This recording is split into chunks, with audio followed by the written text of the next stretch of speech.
Kasi in-entertain niya. Tayo po, pagka tayo ng papahinga, ayaw po natin pa-istorbo. Diba? Ay natin pa-istorbo. Wala muna. Lalagay ka doon sa may pinsa, lalagay ka doon sa may doorknob. Kasabi ko doon. Ang sulat doon, do not disturb. Do not disturb. Pagka kinatok ka, kahit nagkakasulat na at sinang nagpili na do not disturb, at kinatok ka, ano ang attitude natin? Nagalit tayo, di ba? Sinabi na ngayon kung may istorbo, sinabi na mamaya na.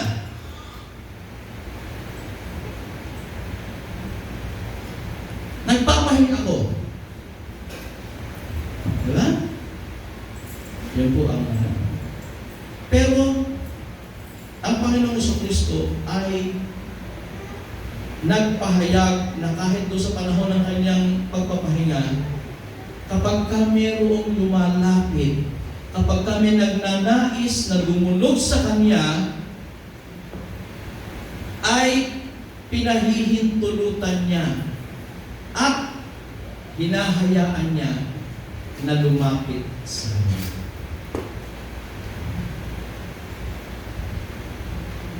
He gives time. He gives time para doon sa mga tao niya. At ito rin sinasabi sa atin. Kung dadating man sa pagkakataon na tayo po ay nasa panahon na para bang medyo nagpapahinga tayo pero mayroong pangangailangan. May kumakatok sa atin at mayroong pangangailangan. Bigyan panahon. Bigyan natin ng oras at andatin sila. Dapat may pagtanggap sa kanila. And this is one way of showing them, this is one way of witnessing them for Christ. Isang paraan na sila ay ating bigyan ng oras, ng panahon para maipakilala ang Panginoon Jesucristo. Pangalawa, no? To this woman and to the man na Pipi at Bingi, ang Panginoong Jesus ay nag-ipag-usap sa kanila. Nagkaroon po ng conversation.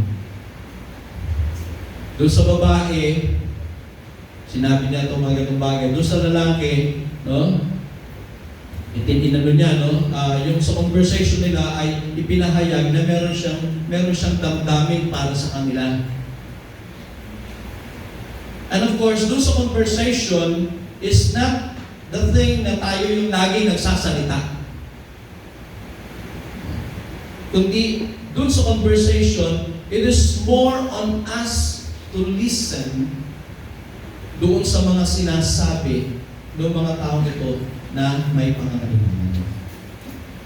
Dapat matuto po tayo doon sa pakikinig. Kasi doon sa pakikinig natin sa kanila, saka natin higit na maunawaan at higit na maipapaalam sa kanila ang pagnanais din naman natin na kung paano kikilos ang Diyos sa buhay nila. Kumbaga sa counselor, kapag nagbibigay payo, o yung mga nagbibigay po ng payo, bago ka makapagbigay ng payo, para makapagbigay ka ng tamang payo, dapat naiintindihan mo yung buong sitwasyon. Pakikinggan mo muna yung buong sitwasyon. And that is one way of conversing with them. Hindi ko mo conversation na yun, sabi tatalog na sa akin, iyaan mo na siya sa akin, makinig ka. At pagkatapos, tsaka ka palang magsalita. And Jesus models us itong bahagi na ito.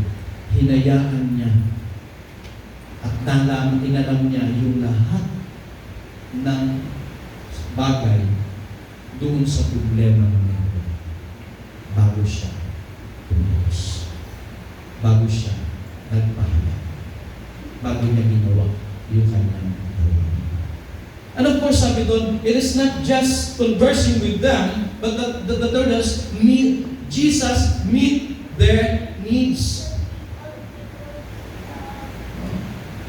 Putting into action what we are telling them, what we are saying about Jesus. Ngayon sinasabi madalas, diba? Ano yan? Sabi, may lumapit at nagugutom. Anong sasabihin mo? Umayo ka. God bless you. God loves you. Umayo ka. Hindi. Ay, nagugutom. Nagugutom, malapit siya, tuturuan mo. Anong gagana ito? Kumukulo ito. Hindi niya ma-absorb. Hindi maintindihan.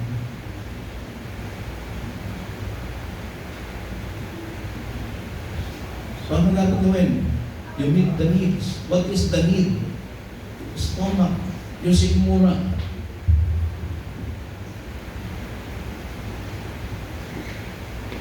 Pakainin mo muna. Dali mo muna dyan sa North Park. Wow.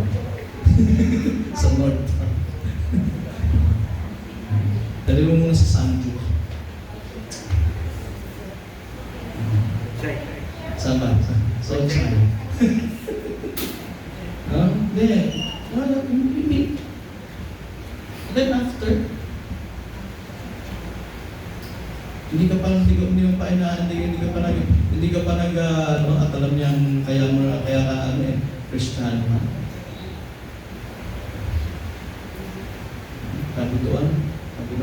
Sabi ng Bible, they will see your action, your good works, and they will thank the Lord. Makikita nila ang iyong mabuting gawa at luluwalhatin nila ang Diyos nila. Sa pagitan ng pagkilos, ng pagtugon natin sa pangangailangan. Of course, maraming paraan ng pagtugon na ginagawa po natin. May mga pagkakataon, hindi naman nila kailangan ng advice. Pero ang kailangan nila ay makikinig sa kanila. Let them. Siguro nakaranas tayo doon na may pangailangan, no? Mag-share sa atin. Niyanan natin. Then afterwards, matapos siya magsalita, matapos siya umiyak, matapos siya nagbuhos lahat ng kanyang damdamin, hindi ka pa humikipo, sabi sa iyo, thank you.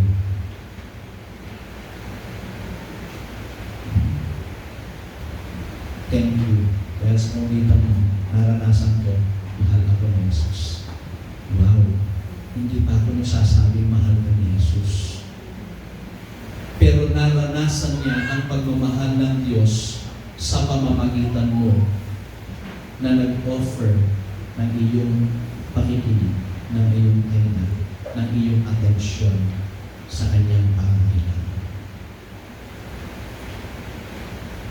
You allow that person to come. You have a conversation with that person, and then you meet the need of that person dahil sa mga ginawa mo na pakikinig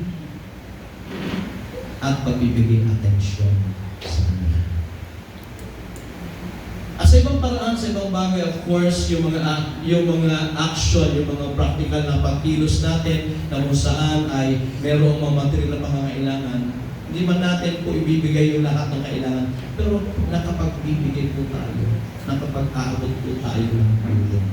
Bahagi ng pagpapakilala sa kanila sa Panginoon Kristo.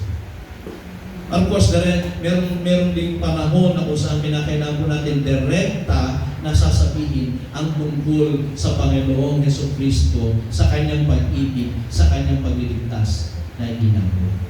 Yung pag-share ng ating faith. At At sa bawat sitwasyon, sa bawat kalagayan po, mararanasan po natin yun. Malalaman po natin ano ang kailangan sa panahon at oras na iyon. At doon po tayo makakapit. Doon po tayo makapagpapahayag ng katungkol sa Panginoon Jesucristo. Pero ang kailangan po natin gawin, kinakailangan po natin hangarin, katulad po natin sinabi, kinakailangan po natin hangarin na maging witness para kay Kristo. Kinakailangan po natin pangarapin at sa bawat pagpamangarap na yan na ginagawa po natin, kinakailangan po may pagkilos, may pag-aksyon. Pangarap mo nga na maging tagapagsalita para kay Kristo, hindi ka naman nag-aaral ng kanyang salita. Diba? Pangarap mo nga ng maging tagapagsalita para kay Kristo, hindi ka naman nananalangin.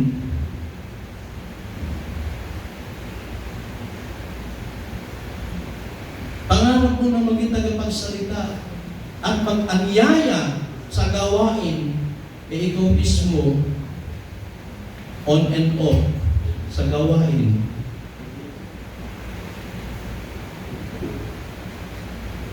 Diba? The best way to show and witness for Christ is for us to show our lives, our actions. Not just sa pananalita natin. Sabi nga, hindi lang puro ngawa. Dapat mayroong gawa. Hindi lang puro salita. Dapat mayroong pagkilos. Kaya ang hakbang ay pangarapin at sa pagpangarap na sa paghahangad natin ang pangarap na yon, kilusan natin. Mag-aral.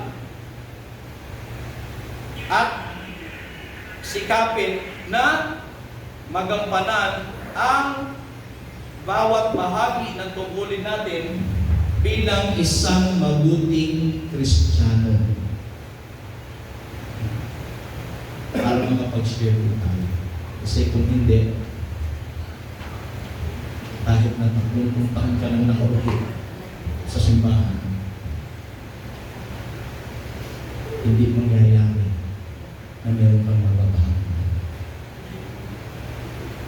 Tama po yung nakikita naman yun, kahit hindi naman ako magsalita. Tama po yun.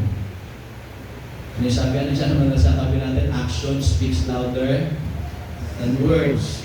But you need words. You need words for that action.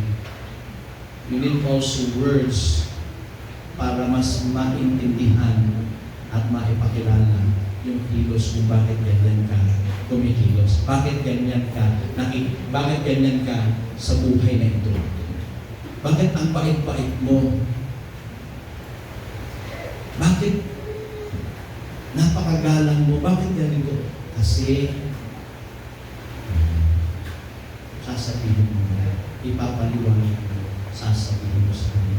Yung mga kaya po kinakailangan sabay yung words at yung action laging magkasama. Hindi pwedeng puro action lang, hindi pwedeng puro words lang. Dapat laging magkasama. Yung ating words, yung ating action. And Jesus exemplifies this thing, His words and His action, na nagpakita at nagresulta sa paggaling ng anak ng babae ito at sa paggaling ng lalaking walang pandinig at hindi makapagsasalita. Tayo po, nawa, maging daluyan din ng kagalingan ng ating kapwa, hindi mang pisikal, hindi man sakit na meron tayo, kundi maging yung pangangailangan ng spiritual na kalagayan. na isang sakit na nagdadala ng kamatayan. At ang kagalingan na dala natin ay kaligtasan na nagmumula sa Panginoong Kristo. Na naranasan na natin minsan at inaasahan, ipapasa din natin, ibabahagi din natin. Kaya po mga kapatid, as we continue to celebrate Christian Education Month, hindi lang po tuwing September, kundi araw-araw ng buhay po natin. Gawin po natin, ipakilala, ibahagi ang Panginoon sa Kristo. Sa komunidad na kinabibilangan